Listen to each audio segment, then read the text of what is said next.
Welcome to Vishnu IAS.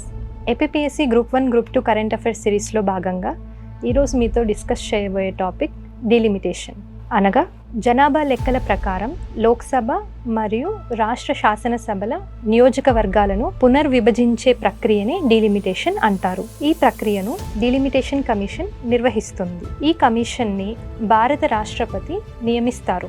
దీనిలో supreme court retired judge chairperson గాను, chief election commissioner లేదా ఆయనచే నియమించబడ్డ election commissioners సభ్యులుగా ఉంటారు. వీరితో పాటు ఆయా సంబంధిత రాష్ట్రాల ఎలక్షన్ కమిషనర్స్ కూడా ఉంటారు.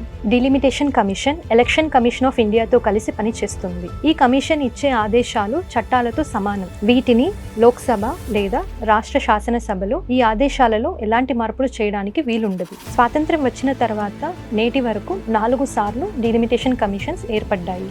1952లో, 1963లో, 1973లో, 2002లో.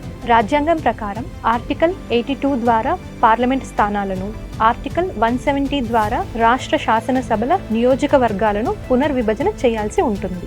జనాభా నియంత్రణ పథకాలను ప్రోత్సహించే ఉద్దేశంతో కేంద్ర ప్రభుత్వం 42వ రాజ్యాంగ సవరణ ద్వారా 1971వ జనాభా సంఖ్యను ఆధారం చేసుకొని లోక్సభ మరియు రాష్ట్ర శాసనసభల నియోజకవర్గాలను 2000 సంవత్సరం వరకు ఎలాంటి మార్పు చేయకుండా ఉంచడం జరిగింది. తర్వాత 84వ రాజ్యాంగ సవరణ ద్వారా దీనిని 2026వ సంవత్సరం వరకు పొడిగించారు. అంటే 2026 తర్వాత జరిగే జనాభా లెక్కల వరకు లోక్సభ స్థానాలు 543 సీట్లకే పరిమితం చేయడం జరిగింది. కానీ ఇటీవల కేంద్ర ప్రభుత్వం లోక్సభ స్థానాల పునర్విభజన బిల్లును 131వ రాజ్యాంగ సవరణను ప్రవేశపెట్టింది. దీంతో లోక్సభ స్థానాలు 543 నుండి 850 సీట్లుగా పెరిగే అవకాశం ఉంది. కానీ దీనిని ప్రతిపక్షాలు వ్యతిరేకించాయి. జనాభా లెక్కలు జరిగిన తర్వాతనే లోక్సభ స్థానాల పునర్విభజన చేపట్టాలని డిమాండ్ చేశారు. ఇది ఇవాల్టి న్యూస్ ఆర్టికల్. ఇలాంటి మరికొన్ని కరెంట్ అఫైర్స్ అప్డేట్స్ కోసం విష్ణు ఐఏఎస్ ఛానల్ని లైక్ చేయండి, షేర్ చేయండి, సబ్స్క్రైబ్ చేయండి. Thank you.